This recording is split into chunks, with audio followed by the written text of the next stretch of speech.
Ressonância. Olá para você que acompanha a Rádio TV Unicamp no site e nas plataformas de streaming. Eu sou Trícia Tomé e esse é o Ressonância, o podcast do Hospital de Clínicas da Unicamp. Vamos conversar e tirar dúvidas sobre como funciona uma unidade de terapia intensiva, conhecida como UTI. Nosso entrevistado é o médico intensivista do HC da Unicamp, Tiago Martins Santos. O Dr. Tiago fez graduação em Medicina, residência médica e doutorado na Unicamp. Ele é professor da disciplina de Emergências do Departamento de Clínica Médica da Faculdade de Ciências Médicas e especialista em Medicina Intensiva. Coordena atualmente a Unidade de Terapia Intensiva de Emergências do Hospital de Clínicas da Unicamp. Bem-vindo, Dr. Tiago. É um prazer tê-lo aqui no podcast do HC da Unicamp. Olá, Trícia, tudo bem? Obrigado pelo convite. Então, eu queria agradecer as Relações Públicas do HC por terem me convidado para conversar um pouco aqui com vocês e agradecer os ouvintes por nos dedicar esse tempo.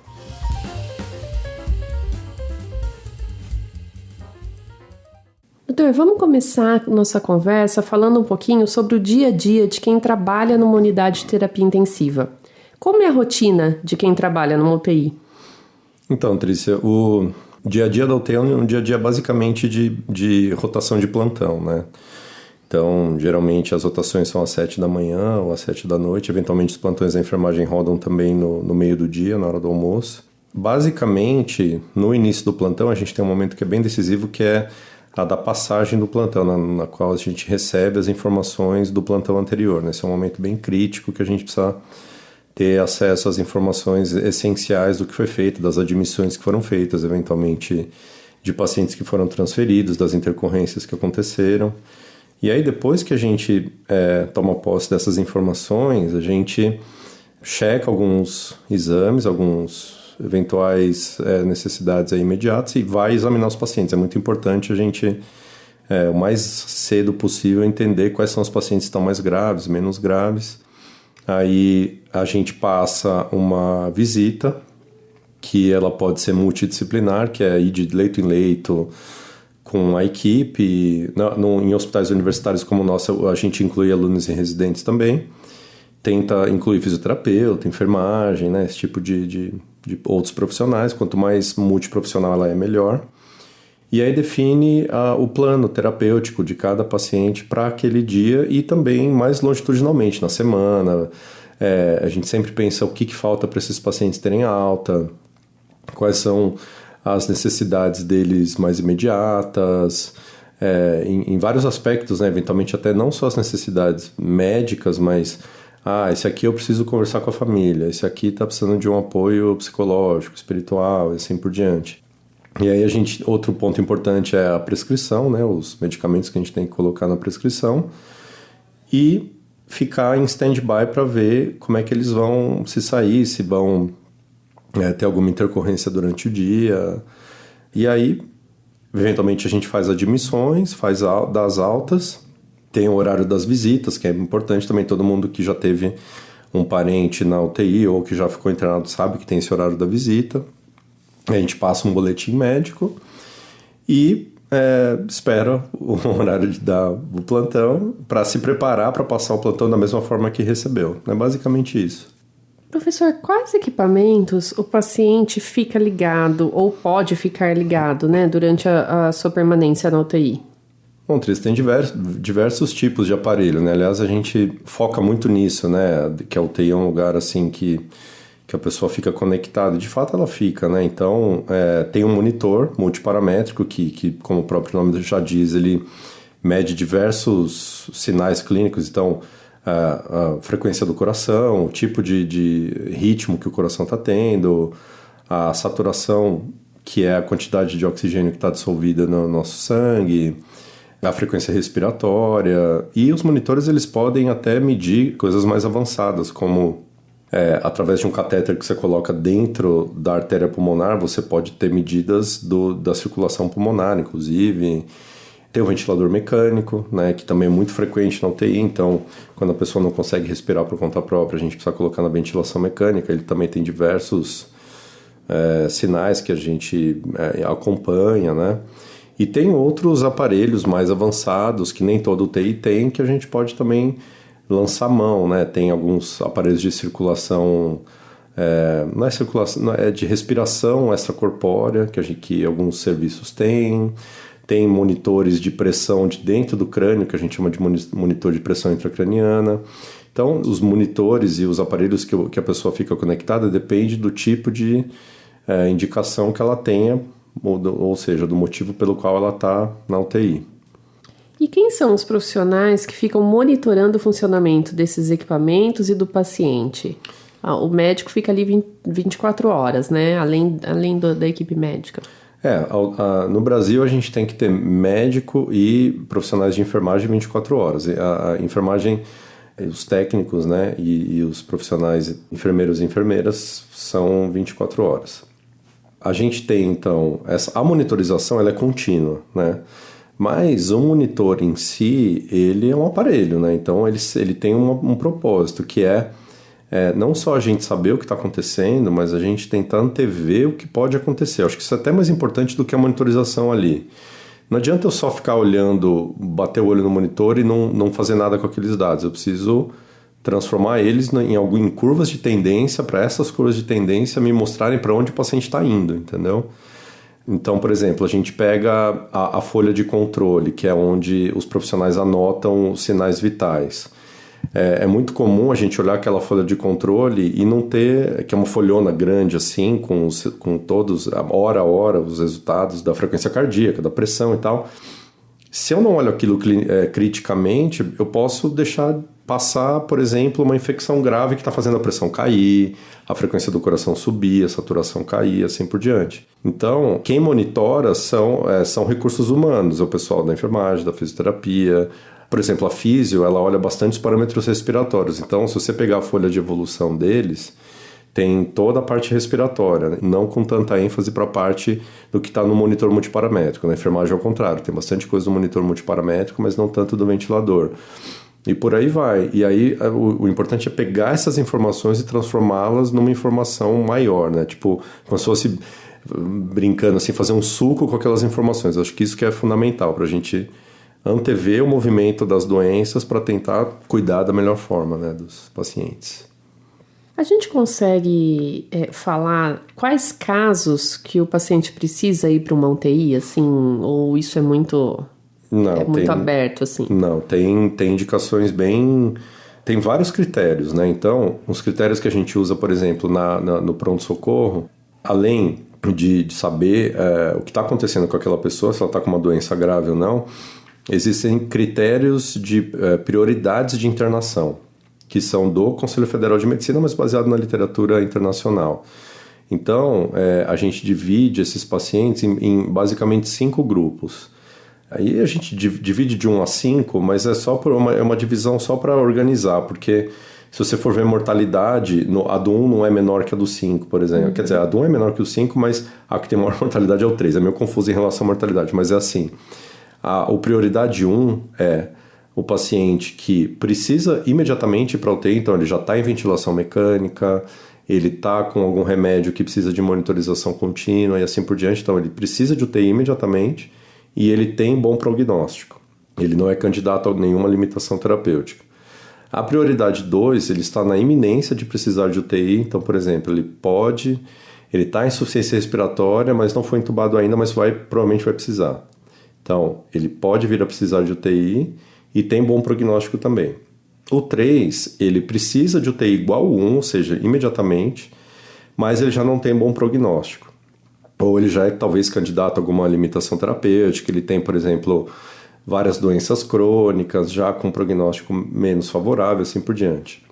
A prioridade 4, ele pode vir a precisar de UTI, então nisso ele é parecido com o 2 e já tem um prognóstico pior. Então, o início ele é parecido com o 3, né? É meio confuso. Uhum. E o 5 é aquele paciente que não é candidato à UTI. Então, paciente com câncer metastático, que já foi discutido, que não é candidato a medidas mais invasivas, como a ventilação mecânica, e assim por diante. Então, você tem essa divisão de 1 a 5. E também Tem pacientes que não precisam de UTI, o paciente que não está grave, então, por exemplo, o paciente está com a pneumonia, ele tem critérios de internação, porque daí a gente tem critérios de internação para pneumonia, por exemplo, mas não necessariamente ele precisa para UTI, ele tem que ir para uma enfermaria, por exemplo, para ser monitorizado, né, para tomar antibiótico na veia, ou para, eventualmente, fazer um procedimento relacionado àquela infecção. Então, ele tem critérios de internação, mas ele não tem critérios de UTI. Pode ser que, ao longo da internação, ele entre nessas prioridades de 1 a 4, né? Porque a 5 não é de UTI. Então, é isso. Assim, basicamente, a gente divide dessa forma. E aí, dessas que eu disse, da 1 a 5, as principais de UTI são a primeira, que é aquele paciente que precisa e que tem bom prognóstico, e o 3, que é o que precisa, que não tem um prognóstico tão bom, mas ainda assim é candidato. Esses são os que têm a maior mortalidade. O 3, que é a maioria das pessoas, né? Todo mundo conhece alguém. Por exemplo, a pandemia foi muito frequente. A pessoa que tinha várias doenças, hipertensão, diabetes, por exemplo, e entrou em insuficiência respiratória por Covid. Então, esse é um prioridade 3. Esse é o que tem a maior mortalidade. E esse é o que a gente mais admite. Então, se você for ver a UTI da emergência, a nossa média de idade é 64, 65 anos. E a gente tem uma prevalência muito grande de pacientes hipertensos e diabéticos. São as doenças que a gente tem maior prevalência, entendeu? Então, esse grupo 3 é o que a gente mais admite. No mundo todo é assim e a gente também. E quanto tempo o paciente pode ficar numa UTI? Então, não tem um limite de tempo, né? Existe talvez um limite de razoabilidade. Então, esse limite de razoabilidade é assim. Tem um determinado momento na internação que ele começa a melhorar, né? Vamos supor que seja um paciente que comece a melhorar. Nessa janela de oportunidade, a gente tem que dar alta o quanto antes. Por quê? Porque a hora que ele melhora, existem riscos da internação da UTI. E se o risco começa a suplantar o benefício dele estar na UTI, ele precisa de alta, entendeu? Então, vamos supor, aquele paciente, vamos usar o exemplo da Covid. Entrou em insuficiência respiratória, precisou de ventilação mecânica, aí internou, aí pegou uma infecção pulmonar, porque era super frequente pegar uma infecção, aí precisou ficar, 15 dias entubado, aí fez uma traqueostomia, aí começou a melhorar da ventilação. Aí eu tenho certeza que deve ter gente ouvindo que viu alguém se comportar, evoluir dessa forma, porque isso foi muito frequente. Aí começou a sair do ventilador, começou a melhorar, aí ficou fora do ventilador, estava meio fraquinho ainda, ou seja, não estava completamente bom para ir para casa, mas também não precisava ficar na UTI. Por quê? Porque se ele ficar, ele pode pegar outra infecção, porque a incidência de germe multiresistente, né, de bactéria multiresistente na UTI é muito alta. Então, nessa hora, a gente fala, bom, tá na hora de dar alta, entendeu? Então, alta para enfermaria. Para enfermaria. Não é comum a gente dar alta para casa. A gente até dá de vez em quando, mas não é comum. Então, tem essa razoabilidade. Outra razoabilidade que a gente leva muito em consideração é já uma outra curva, que é aquela pessoa que entra e ela fica grave e não melhora. Ela não melhora, aí pega uma infecção, aí pega outra, aí não sai do ventilador, né? Isso também acontece com bastante frequência. E aí a gente tem que ter um bom senso e uma discussão bem aberta na equipe para entender se aquela pessoa, na verdade, não está chegando no fim da vida. Que pode ser um fim da vida relacionado às doenças agudas, que a gente chama de um paciente agudamente terminal, ou seja, ele internou, ele não era um paciente terminal. Só que daí ele foi para UTI, daí ele teve um AVC hemorrágico, por exemplo, e ficou com uma sequela muito grave, e aí está infectando. Esse paciente pode ser um paciente agudamente terminal. Aí a gente conversa em equipe e decide se esse paciente continua sendo candidato a medidas invasivas ou se nós vamos evoluir com medidas de fim de vida. Isso pode acontecer também, né? A gente tem um grupo bom de discussão com a ética, né? Com a cadeira de ética da Faculdade de Medicina. A gente tem o grupo de cuidados paliativos do HC, que inclusive você já conversou, aqui. Foi super boa Sim. a conversa, então eles ajudam muito a gente. Então é isso, eu acho que eu separaria essa coisa do limite da UTI nesses dois grupos. O grupo que melhora e que a gente precisa tirar para ele não ficar ruim na UTI de novo, e esse grupo que para de melhorar. Se a UTI não tem essa abordagem de pensar em pacientes terminais dentro da UTI, eventualmente esses pacientes ficam bastante tempo. A gente tem relatos aí de pacientes com 6 meses na UTI. Não sei, a gente tem que pensar o quanto que isso é razoável, entendeu? Porque é um sofrimento muito grande, principalmente para o paciente, mas para a família também, né? Então, Acho que é uma discussão bem ampla aí que a gente precisa ter nos serviços e na sociedade também. Na sociedade precisa conversar mais sobre limites de quanto que a gente quer. Vamos supor, eu fico doente, você fica doente, a sua mãe, minha mãe, nossos familiares. A gente precisa conversar mais assim para saber o que faz sentido se a gente ficar grave, se a gente for para UTI. Para daí, se eu não conseguir responder por mim, quem vai ser a pessoa que vai responder por mim? Ela falar, olha, nessa situação aqui ele não queria, continuar entubado e tal, né? Que a gente chama de testamento vital, né? Então, acho que é importante a gente conversar sobre isso também.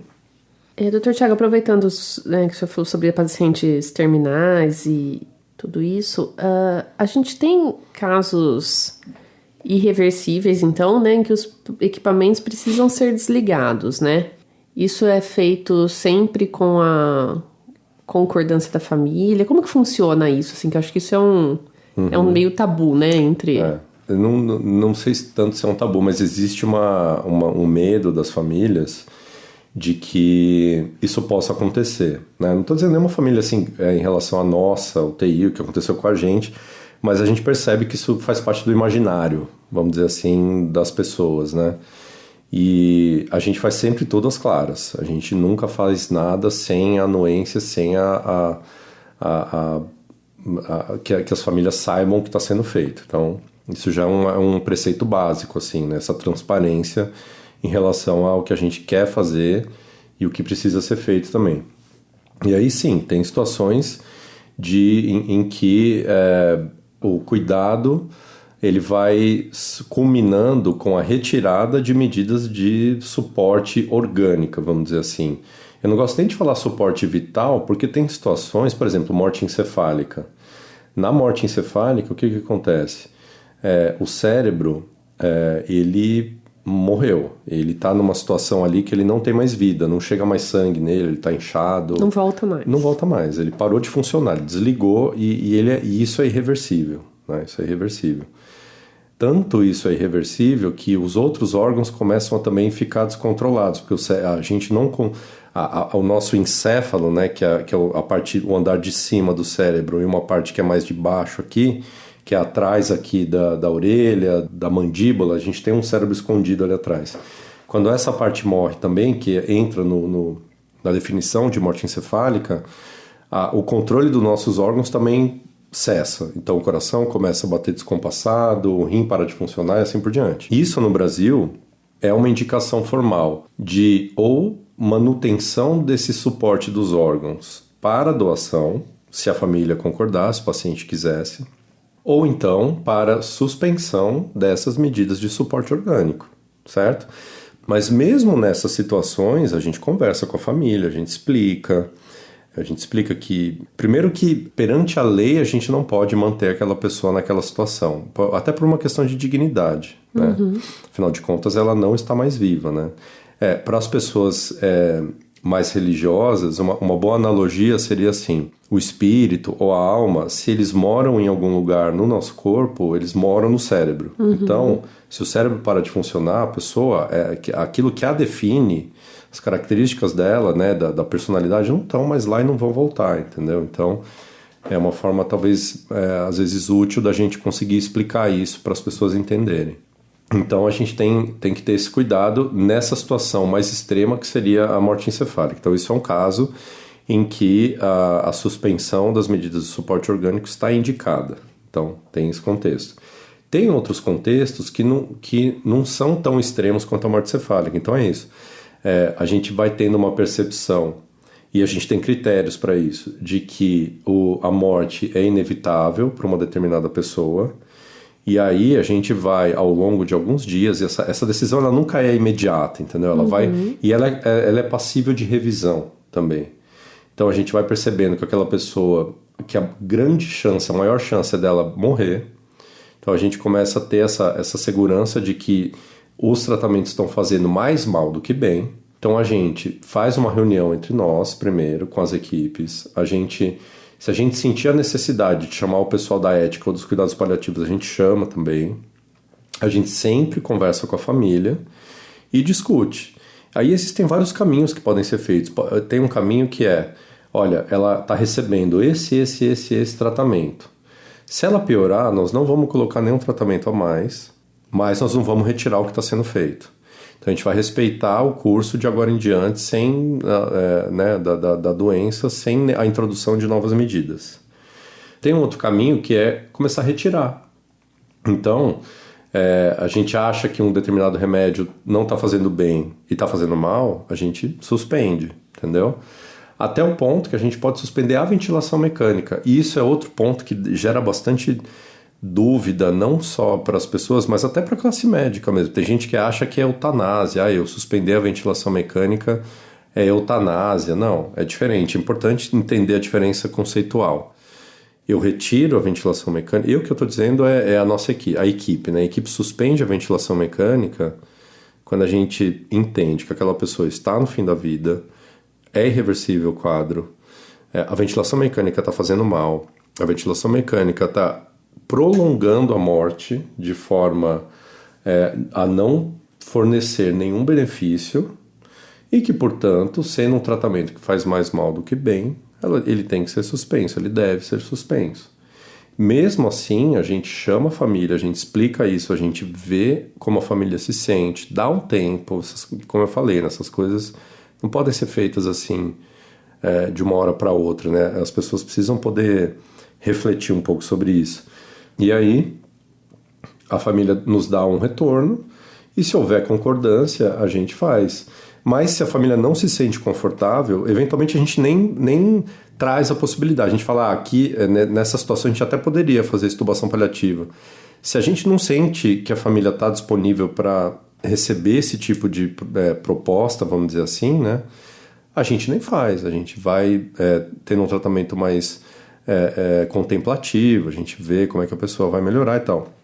Se a pessoa contraria, se aquela situação vai para um caminho diferente do que a gente imaginou, que é bom, por exemplo, se ela começa a melhorar, apesar da gente achar que ela não ia melhorar, por isso que é bom esperar também, a gente revê e fala, não, vamos tratar mais um pouco, vamos entrar com antibiótico. Então, essas medidas, mesmo quando a gente faz medidas para evoluir para o fim da vida, assim, né, para permitir que a vida siga o seu curso e a pessoa morra, mesmo assim isso pode ser revisto, entendeu? Nenhuma decisão ela é taxativa, entendeu?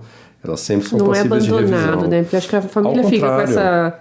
Acho que esse mito que tem, né? Esse imaginário que você falou, acho que é isso. A família acha que os médicos não acreditam mais que possa melhorar, então deixa ali, abandonam, né, o tratamento. E na verdade não, a gente que está ali dentro sabe que não é assim, né? Que todo é monitorado da mesma forma. Então, até na maioria das vezes que nós temos um paciente que a gente precisa tomar uma decisão dessa natureza, esses são os pacientes que demandam mais atenção e mais tempo nosso durante o dia. Então, nas visitas, como eu comentei, é muito frequente a gente gastar, não gastar, mas a gente ocupar a maior parte da visita em conversas sobre esses pacientes, porque eles são pacientes que demandam muito mais atenção, né? Muito mais, né? Não é uma atenção só a ele, é a família, como é que a família está se sentindo, ele precisa de algum apoio espiritual, a família quer trazer algum líder espiritual aqui, seja de qual religião for, existe alguém que queira vir visitar que ainda não veio, existe alguém que ele gostaria que viesse, ou que a família acha que ele gostaria que viesse que ainda não veio. Então vamos chamar essa pessoa, sabe? Então o problema é que às vezes a equipe, e isso eu falo também da equipe médica, a gente usa um jargão, a gente usa um vocabulário que tende a família a acreditar que o paciente está sendo abandonado. A gente fala muito não, não tem mais o que fazer, sabe? Isso para mim é a pior coisa que a gente pode falar para uma família, porque sempre vai ter o que fazer. Às vezes o que tem a se fazer não vai levar à cura, mas vai levar a um fim da vida digno, entendeu? Então, eu posso aumentar o tempo de visita. Isso pode ser uma medida. Não é salvadora, não visa a cura, mas visa a humanização, entendeu? Para esse momento. Então, essa flexibilidade para esse momento é importante também, entendeu? Eu posso estender a visita para a criança. A gente já teve criança de 3 anos visitando a mãe na UTI, que a gente acha que, não, criança não pode. Pode. A gente prepara o ambiente, a gente traz a criança. Essa criança, inclusive, a gente colocou um lençol, pôs ali uma cadeirinha, botou um lençol em cima, botou uns brinquedinhos, deixou... A mãe estava consciente, né? Então isso foi mais fácil também, mas estava com os fios e tal, então a gente protegeu ali a mãe para ela não ficar exposta, né? De não aparecer os fios para a criança não se impressionar. Porque a criança estava achando que a mãe tinha abandonado, que a mãe tinha morrido, tinha ido embora, não gostava mais dela. A criança começou a fazer um monte de fantasia.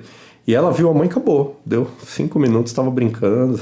Ótimo. Sossegada. Foi melhor para todo mundo. Foi, então. E essa é outra fantasia de que a criança... Não, é melhor ela não ter contato com aquilo. Não. As nossas conversas com o pessoal da psiquiatria, porque isso a gente consultou o pessoal da psiquiatria, é pior a criança conviver com a fantasia, com a ilusão de que a mãe abandonou, do que tomar contato com a realidade. Porque daí ela toma contato com a realidade e ela trabalha a realidade. Mas a fantasia é mais difícil, porque fica essa coisa, essa dúvida não resolvida, né? Inclusive falando sobre isso de decisões familiares, eu acompanhei o pai de uma amiga minha, o sogro de uma amiga minha, e que ele também, a situação dele era irreversível, não tinha mais, e eu vi muito isso, a humanização principalmente da equipe médica, né, que falava muito com a gente ali, sobre dar esse tipo de notícia, perguntar qual que é, né, explicar quais eram as opções, e no caso deles, eles não queria que ele ficasse em estado vegetativo, né, que era uma da... Então eles optaram por não fazer a tráqueo, por exemplo. Entendi. E foi muito humano, assim, eles falam sempre isso, elogiam sempre isso à equipe, sabe, do tanto que trataram isso com dignidade mesmo, com respeito, né, e respeitando a família, respeitando a pessoa que estava lá. Que bom. Foi ótimo. Dr. Tiago, a internação prolongada, ela pode acarretar risco de vida ou sequelas ao paciente? Você tem o que a gente chama de doença crítica crônica, né? Tem um determinado momento numa internação que o que segura, vamos dizer assim, o paciente na UTI não é necessariamente a doença que o trouxe. Então, vamos supor, o nosso paciente com Covid, ele internou com Covid e aí ele pega uma pneumonia. Aí a fase crítica do Covid passa, só que aí ele precisa tratar a pneumonia. Aí, no meio do tratamento da pneumonia, vão pegar uma veia central nele, uma veia no pescoço, uma veia profunda, e aí pega a artéria sem querer, e aí ele precisa de um procedimento para consertar essa punção inadvertida da artéria. Aí fica mais tempo. Então ele começa a virar entre aspas, um refém da UTI, assim. Ele vira um paciente crítico crônico, que a gente fala, né? E a doença crítica crônica, ela tem alguns marcadores. Então é isso, uma internação aí que começa a se prolongar entre 15 e 21 dias, que precisa de traqueostomia, que tem essa saída do ventilador mecânico prolongada e difícil, que tem confusão mental. É muito frequente esses pacientes terem confusão mental na internação, ficarem agitados, ficarem confusos, terem quadros de perda de memória. Eles têm muita fraqueza muscular, e perda muscular também, então é nítido a gente ver eles se transfigurarem na internação, o rosto mudar, o corpo mudar, e eles têm outros distúrbios, eles ficam com inchaço, né, com edema, e tem outras coisas mais fisiológicas que acontecem, mas a doença crítica crônica, ela é realmente uma entidade que a gente se preocupa bastante, inclusive é uma das minhas linhas de pesquisa. Eu quero entender melhor como a gente prevê que isso possa acontecer e como que a gente lida com a doença crítica crônica, porque ela tem uma mortalidade alta, ela tem uma taxa de reinternação alta, então mesmo quando o paciente vai para casa, ele pode reinternar. Poucos pacientes estão realmente independentes depois de 1 ano, tem pacientes que não se recuperam totalmente, ficam com sequelas motoras, cognitivas, importantes, estresse pós-traumático, super frequente. As famílias ficam... existe uma mudança muito importante da dinâmica familiar, porque tem que cuidar dessa pessoa. Né? Muitas vezes quem cuida são mulheres jovens que têm filho pequeno e tem que cuidar do filho pequeno e da pessoa, pai, mãe, que fica também em casa, né? Com necessidades especiais. Isso pode levar até a situações de dificuldade financeira, porque a pessoa tem que parar de trabalhar. Então, são várias esferas que são da vida que são acometidas pelo fato de uma pessoa ficar prolongadamente na UTI e ir para casa depois. E realmente as sequelas são múltiplas, desde sequela, por exemplo, que nem eu comentei, um AVC, a pessoa pode ter um AVC, pode ter um infarto na UTI, porque são doenças que acometem pacientes mais graves. Ele chega por um motivo e tem um infarto, pode acontecer, entendeu? E aí depois fica com sequela disso e tal, né? Não é infrequente, não. Então, por isso que a gente comemora a alta da UTI, a gente fica feliz. Só que a gente sabe que é só o começo de uma estrada longa, de uma jornada longa, exatamente. E o senhor falou da visita da criança, né? Todo paciente internado pode receber visitas? Não crianças, mas podem receber visitas? Então, teoricamente sim. A gente teve aí uma dificuldade, por exemplo, na pandemia, né? Que na pandemia, por conta da Covid ser extremamente transmissível, a gente não conseguia liberar a visita ali na beira do leito. Aquela fase mais crítica da pandemia foi bem difícil em relação a isso. Tanto que de uma dessas situações, eu lembro que a gente estava na beira de um leito ali conversando, e aí uma residente, até encontrei com ela hoje, uma residente virou para mim e falou assim, nossa, mas a gente podia, né, tentar de alguma forma fazer alguma videochamada, alguma coisa para esses pacientes. É aí que nasceu a ideia de conseguir os tablets. Fala um pouquinho sobre isso também, que eu acho legal o pessoal saber sobre essa ação. Isso foi uma coisa bem legal. Então a gente estava ali na beira do leito, e aí ela falou isso para mim, e eu fiquei tocado com aquilo, né? Porque eu falei, poxa, esses pacientes realmente eles estão muito solitários, os familiares também estão solitários. Os familiares não podiam às vezes nem entrar no hospital, né? Não, optavam por falar por telefone, né? Era por telefone, exatamente. E horrível, né? Eu detesto falar no telefone, acho terrível, a voz muda, né? Terrível. E principalmente se for ter que dar uma notícia ruim, exato, né? Exato. E no começo da pandemia, os primeiros casos, era raro a gente dar uma notícia boa. A maioria das notícias não eram boas, né? Então, não assim só de morrer, mas também da pessoa não melhorar, né? Aquela coisa difícil de você não poder olhar no olho da pessoa. Daí eu fui com aquilo para casa, com esse relato dessa residente, né? Aquilo realmente me tocou. Aí eu lembrei que tinha um amigo meu que tinha trabalhado numa empresa, vou falar Samsung aqui, porque eles ajudaram a gente, então vou me dar o direito. Vamos ser gratos à Samsung. Vamos ser gratos à Samsung. Então eu tinha um amigo meu que ele tinha sido médico do trabalho na Samsung, só que ele tinha saído. E eu mandei uma mensagem para ele, falei, cara, você conhece alguém?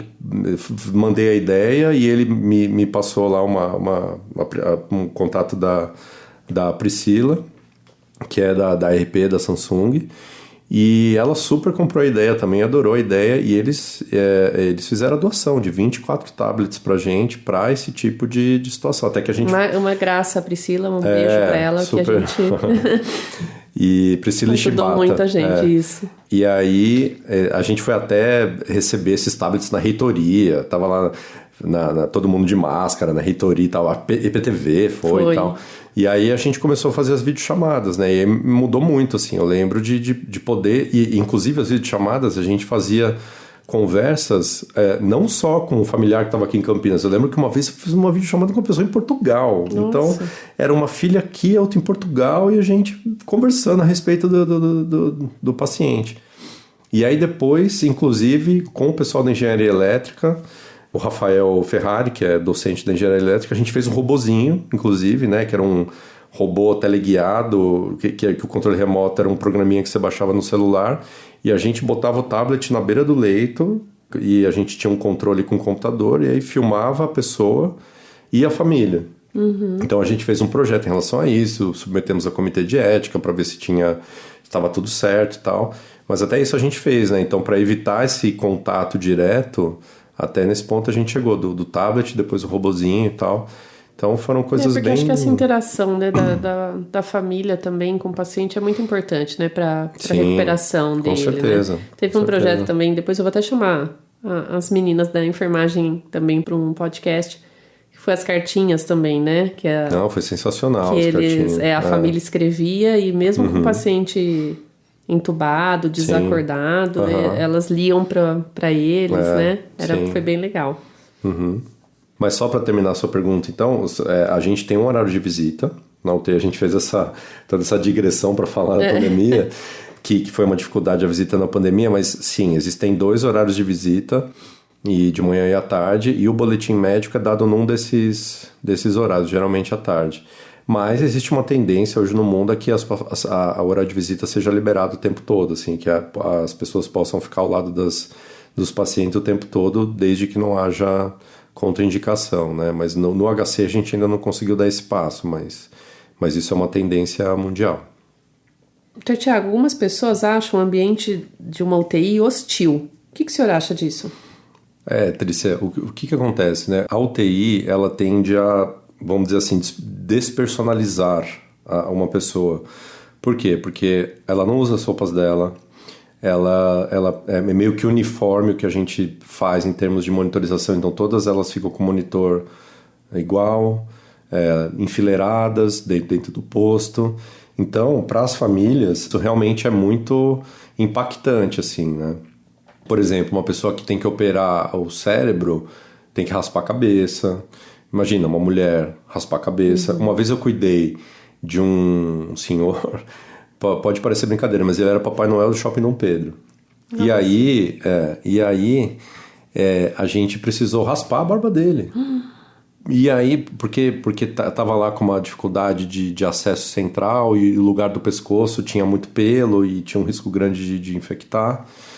E a gente chamou a família para falar especificamente se podia ou não cortar a barba dele. E a família concordou e a gente, com assim, dor no coração, cortamos a barba do senhor do Papai Noel do Parque Dom Pedro, entendeu? Então, assim, são situações que realmente não são fáceis, sabe? E que a gente precisa realmente ter cuidado, porque senão essa despersonalização que a gente meio que submete às pessoas pode acontecer com a gente. A gente passa a meio que esquecer que ali são pessoas e que cada pessoa é um universo em si, né? E tem a família, tem os afetos e as coisas que ela gosta de fazer e tal, né? Então, eu acho que realmente o ambiente ele pode ser, não sei se hostil, mas ele pode ser desumano, vamos dizer assim, um ambiente que a humanidade meio que se perde e a gente tem que ter esse cuidado para sempre recuperar, estar atento à humanidade nessas situações. Então, eu gosto sempre de quando eu converso com familiares, deixa eu ver uma foto dessa pessoa, sem ela estar nessas condições, ela estando bem, deixa eu ver vídeo, o que ela gosta de fazer, sabe? Entrar um pouco no universo da pessoa para a gente sempre se lembrar de que a gente está cuidando de pessoas, assim, porque senão, se a gente deixar ficar no batidão ali, realmente a gente corre o risco de se desumanizar junto, sabe? Então tem que ter esse cuidado frequente, assim. Então acho que essa pergunta ela faz sentido, porque é um ambiente assustador, não tem muito dia e noite, tem UTI que não tem janela, sabe? A luz do sol não entra direito. Ela tem um cheiro específico, isso, né? Ela tem um cheiro diferente. A gente que tá lá tá acostumado, então, mas para quem não tá, chega aí... Sim, então a gente se acostuma, mas tem um cheiro específico. Várias outras coisas, os barulhos, né? Barulho de aparelho. Às vezes a gente chega lá, tem um monte de apito e a gente simplesmente ignora, entendeu? O barulhinho, não dos alarmes, né? Porque o alarme a gente... Sim. Algum aparelho começa a alarmar, a gente vai ver o que acontece. Mas tem os apitinhos que ficam lá, assim... E aquilo é terrível, né? Aquilo é assustador para uma pessoa. Eu lembro que uma vez eu estava num plantão noturno e um paciente me chamou, assim, né? E aí eu fui lá todo... o senhor tá com dor? A gente sempre acha que é dor, né? Tá com dor? Ele falou, não, eu tô com medo. Eu falei, caramba, essa pessoa tá com medo. Eu nunca tinha parado para pensar que alguém podia estar com medo. E é isso, né? Medo de morrer, medo de ficar sozinho, né? É uma solidão muito intensa, né? Então, eu acho que a gente precisa ainda... Eu digo a medicina como um todo, precisa evoluir em relação a isso, sabe? Como que eu transformo o ambiente na UTI num ambiente mais humano, assim, né? Todo paciente que faz cirurgia precisa ir para UTI? Não, os pacientes que precisam fazer uma cirurgia, eles são submetidos a uma avaliação por parte da anestesia, por parte da própria equipe cirúrgica. Eventualmente, outras avaliações são necessárias do cardiologista, do pneumologista, para ver o risco. Se o risco é um risco considerável, aí existem critérios bem específicos para ele precisar de UTI. Agora, cirurgias menores, cirurgias não urgentes, né, cirurgias eletivas, não precisam ir para UTI, não. E as pessoas mais idosas correm o maior risco de morrer numa UTI? Isso é mito ou é verdade? De forma geral, sim. A idade ela é um fator importante como um definidor de prognóstico, né? Mas ela não é o único, né? Então, eventualmente, uma pessoa mais jovem com múltiplas doenças tem uma chance maior de morrer do que uma pessoa de mais idade com saúde melhor, né? Então, a idade uma pessoa de mais idade, mais velha, ela tem maior risco, mas isso não é necessariamente verdade. Doutor, dentro de uma UTI, qual que é o maior risco para um paciente? É a falha de algum equipamento ou a contaminação por alguma bactéria? Olha, eu acho que... não sei se dá para colocar esses dois critérios na mesma balança, mas os aparelhos, eles têm vários mecanismos de segurança à falha, né? Fail-safe, né? Que a gente fala. Então, eles têm bateria, eles têm alarme, eles têm uma coisa que o pessoal da engenharia de design chama de idiot proof, eles são a prova de idiota. Então, se alguém vai lá, mexe e não confirma, por exemplo, então você pode fazer uma atrocidade no aparelho, mas você precisa confirmar uma vez, 2 vezes para o aparelho aceitar, entendeu? E mesmo que você faça, por exemplo, um ventilador, você coloca lá um valor muito alto de pressão. Mesmo que você coloque aquilo, se aquilo dá uma pressão muito grande, o alarme do ventilador não deixa aquela pressão chegar, entendeu? Então, tem esses mecanismos, entre aspas, a prova de idiota, né? Então, não é comum os aparelhos falharem. O que falha nos aparelhos são falhas mais humanas até. Então, a bateria dessa bomba falhou. Mas, na verdade, quem falhou foi quem tem que checar a bateria. Entendeu? Então, isso. Porque tem isso também, tem uma pessoa que é responsável ali Isso, você tem vários protocolos de segurança também, entendeu? Então, eu acho que os aparelhos falharem não é uma coisa tão frequente, né? O que existem são, por exemplo, a gente deixar o alarme muito longe de um valor aceitável. Então, tem certas coisas que podem ocasionar falha de aparelho, mas o aparelho em si falhar não é frequente, né? Tanto que esses aparelhos, eles são ultra caros, né? Eles são muito mais caros do que outros aparelhos eletrônicos justamente por causa disso, porque eles têm todos esses mecanismos. Agora, infecção por germes, essas coisas, isso é muito frequente e cada vez os germes estão mais resistentes, né? Precisam de antibiótico e tal, então eu consideraria que esse é o risco maior entre esses dois. Vamos falar um pouquinho agora sobre a sepse, né? Que é uma inflamação, uma infecção que se espalha por todo o corpo do paciente. Ela é comum em pacientes internados na UTI? Fala um pouquinho sobre ela para o pessoal entender. A sepse é isso, né? Ela é uma infecção que começa em algum lugar e se espalha e provoca uma inflamação, né? Então, a sepse ela é mais uma resposta desregulada do nosso sistema de defesa a uma infecção do que a infecção em si. O que atrapalha mesmo o funcionamento orgânico é a nossa inflamação ocasionada pelo nosso sistema de defesa a essa infecção. E ela é muito frequente na UTI, infelizmente, particularmente em UTIs clínicas, como a da emergência, né? Então, UTIs que cuidam de pós-operatório, por exemplo, de cirurgias, por exemplo, de cirurgia cardíaca, não é menos frequente, porque são pacientes que internam por outros motivos e que vão embora geralmente mais rápido, tem alta mais rápido do que a nossa. Então, na nossa, eles já entram infectados, entendeu? Então, a gente cuida dessa primeira infecção e, eventualmente, eles pegam outras infecções lá dentro. Mas a incidência de sepse dentro da UTI varia muito do perfil de paciente que está internado, né?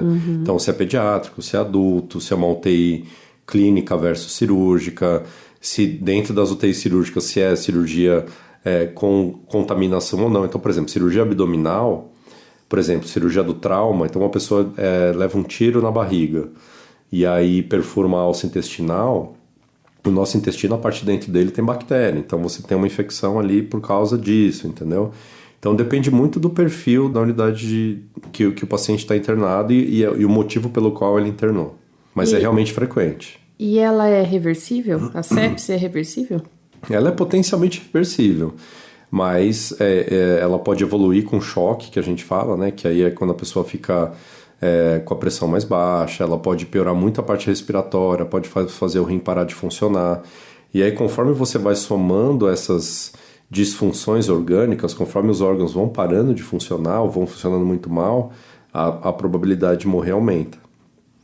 Uma pergunta que eu acho que muita gente tem sobre o período que o paciente fica internado, né, dentro da UTI, entubado nesse caso, né? Ele realmente não sente nada? Ele é como se ele tivesse desligado? Então, se a gente pode dizer assim. A sedação, ela, quando nos anos aí 80, 70, 80, acreditava-se que o paciente precisava idealmente ficar desligado mesmo, sabe? Sem sentir nada, sem abrir o olho. Hoje isso mudou. Hoje a gente entende que os melhores desfechos, ou seja, o paciente que sai mais rápido da ventilação mecânica, fica menos tempo da UTI, tem menos infecção, é aquele que mesmo na ventilação mecânica ele fica consciente, então ele consegue abrir o olho, consegue obedecer comando, consegue se comunicar, mas sem sentir dor. E ainda com um ciclo sono-vigília, quer dizer, essa coisa do sono-vigília, né? Ele consegue dormir, acordar, dormir de noite e acordar de dia, dormir de noite e acordar de dia, com isso preservado. Então hoje a gente acredita, né, a melhor evidência científica é nesse sentido, de que ele possa ser desperto facilmente, então você chama, a pessoa acorda, ou que ele fique acordado e calmo, e sem dor. Né? Não é fácil atingir esse nível, não é todo paciente também que a gente consegue, porque alguns ficam muito graves e eles precisam ficar mais sedados, mas hoje em dia a gente entende que isso é o ideal. E depois que um paciente sai de uma UTI, quais são os principais cuidados que devem ser adotados para ele ter um rápido restabelecimento? A gente tem que principalmente ter reabilitação motora, como eu falei, eles ficam muito debilitados da parte motora, reabilitação respiratória, prevenção de broncoaspiração, porque eles também podem ter déficit para engolir, né, de deglutição, e aí eles podem engasgar e aí aspirar o conteúdo do estômago, e isso por si só dá uma infecção ou uma inflamação no pulmão. Então, e também suporte psicológico, eu diria que esses são os principais pontos a serem trabalhados quando o paciente vai de alta. E doutor, tem alguma situação inusitada? O senhor já comentou sobre algumas, mas tem alguma assim que marcou, que o senhor tenha passado dentro de UTI, que poderia compartilhar com os nossos ouvintes? Acho que teve algumas. Durante a pandemia, é isso que a gente comentou do robozinho e dos tablets, né? A gente abriu uma UTI de 10 leitos a mais no HC e a nossa equipe teve que se multiplicar por 2, assim, né? Eu acho que você lembra também que a gente até colocou nas redes sociais que a gente estava contratando médico emergencialmente. Sim. A gente formou uma equipe quase que literalmente da noite para o dia e se desdobrou para cuidar de 20 leitos ao invés dos 10 que a gente tinha, né? Então isso por si só já foi bem inusitado e é uma lembrança que eu guardo com muito carinho. Foram 3 meses de muito trabalho, mas ao mesmo tempo que eu posso ficar feliz hoje ao lembrar. E aí, com essa história do tablet, do robozinho, eu lembro que teve uma vez que a gente colocou o robozinho na beira do leito, era uma senhora bem idosa, assim, de 80 anos, né? Imagina, né? Tudo que a gente já conversou. Uma senhora que pega Covid, fica grave. Inclusive, ela estava naquela posição prona, né? Tava deitada com a barriga para baixo, porque o pulmão dela estava super grave, né? Na ventilação mecânica, sedada, e aí sedada mesmo, né? De coma induzido, né? E a gente colocou o robozinho ali do lado e ligou para a família. E aí eu monitorizei a chamada, vi que eles estavam lá conversando entre eles, aí eles começaram a conversar com ela. Ela não respondeu nada durante a chamada toda porque ela estava sedada. E aí eu virei para eles e falei, olha, eu vou deixar vocês à vontade, tá bom? Aí entre vocês. E foi. Daí eu lembro até que eu tava de plantão, eu e mais um residente. Daí eu falei, vou rapidinho lá na cantina, comi alguma coisa. Voltei depois de uns 20 minutos, meia hora, eles continuavam conversando com essa senhora. Vai, vó, levanta, acorda, não sei o que e tal. Eu achei mó bonitinho. Falei, pô, que legal, né? Que eles estão unidos ali e tal. Aí eles conversavam um pouco entre si, conversavam um pouco com ela. E beleza, daí terminamos a videochamada e tal, e essa senhora, ela recuperou. Eu não achava que ela fosse recuperar, por causa da idade, por causa da gravidade. E ela recuperou, assim, então ela foi contra a probabilidade, assim, a maior chance dela falecer, mas ela resistiu, ela começou a melhorar e ela teve alta, assim. Então isso pra mim foi uma lembrança que eu guardo com bastante carinho, assim. E uma outra situação, aí não foi no Brasil, foi fora, eu fui visitar uma vez uma UTI na Austrália. E aí eles me mostraram lá o ambiente e tal. E australiano gosta muito de churrasco, né? Que nem a gente. E eles, inclusive, têm umas churrasqueiras nos parques públicos, assim. São umas chapas grandes, assim, elétricas, né? Então, você chega lá, você liga a chapa, não precisa pôr moeda, nada. Você simplesmente liga a chapa, ela funciona um tempo, esquenta, daí você tem que ficar apertando o botão para ela continuar quente, né? E aí, se você for embora, ela simplesmente desliga. Só que nessa UTI tinha uma churrasqueira do lado de fora da UTI. com uns bicos de oxigênio, assim. Então, eu passei, a gente viu os leitos, então eu passei por ali, tava o paciente deitado na cama, ligado no ventilador, acordado, com traqueostomia, e a família fazendo churrasco, assim, fazendo churrasco. E eu achei aquilo super interessante, assim, né? Vai talvez ao encontro daquilo que a gente falou da humanização, Sim. né? É uma coisa que eles gostam, churrasco, não, porque você não tem uma... E tinha lá aquela churrasqueira que é grande, assim, com aquela tampa que você abre e fecha, assim. E eu falei, nossa, né? Vocês fazem churrasco aqui e os pacientes junto, né? Eu quero falar, tal. Eu achei isso bem, bem interessante também. Doutor Tiago, a gente está chegando ao fim da nossa conversa. Queria que o senhor deixasse alguma mensagem para os nossos ouvintes ou algo que o senhor gostaria de acrescentar para elucidar alguma dúvida sobre o que é, como funciona, ou enfim. Eu queria então agradecer novamente a conversa, foi muito bom a gente conversar um pouco sobre esse ambiente da terapia intensiva, um ambiente que ainda gera muito medo nas pessoas, né? E realmente é um lugar assim de bastante carga emocional. Mas assim, existe um esforço grande em que esse espaço ele seja cada vez mais humanizado. E eu acho que as famílias elas devem primeiro conversar bastante entre si, sabe? Se informar assim sobre o que cada um quer em cada momento da vida. Então, se a pessoa recebe um diagnóstico de alguma doença que provoque algum tipo de limitação futura, conversar sobre isso, conversar o que faz sentido, o que não faz. Se faz sentido, dependendo da doença e da probabilidade de sucesso da doença, ela ir para a UTI, ela ser entubada, ser reanimada, né? Então, e trazer essas dúvidas para o médico, para a médica na hora da visita. Se as dúvidas surgem, anotar, por exemplo, sabe? Leva uma lista de perguntas e não deixa aquilo no ar, entendeu?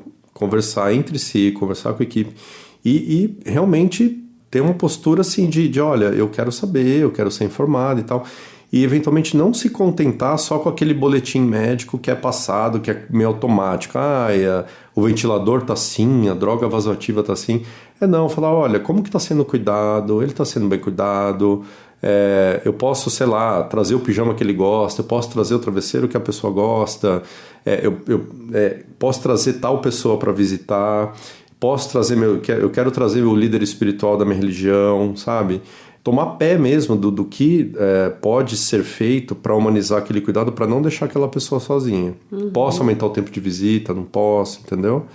Eu acho que isso que é importante para a gente cuidar melhor assim das pessoas mesmo e envolver cada vez mais a família no cuidado, que eu acho que a gente ainda está um pouco atrasado nisso em relação ao mundo, por exemplo, os australianos fazem até churrasco com os pacientes na UTI. Com certeza, Mas acho que é isso.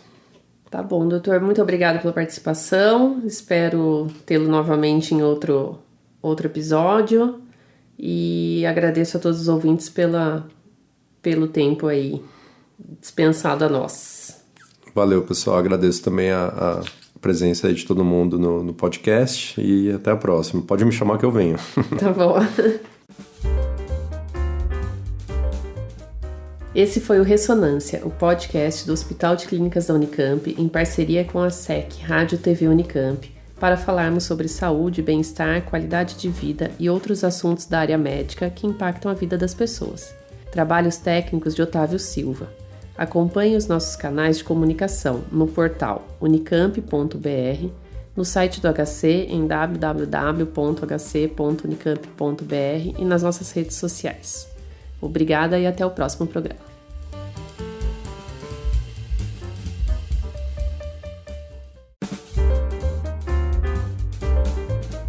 Ressonância. Saúde, bem-estar e qualidade de vida. O podcast do Hospital de Clínicas em parceria com a Secretaria Executiva de Comunicação, Rádio e TV Unicamp.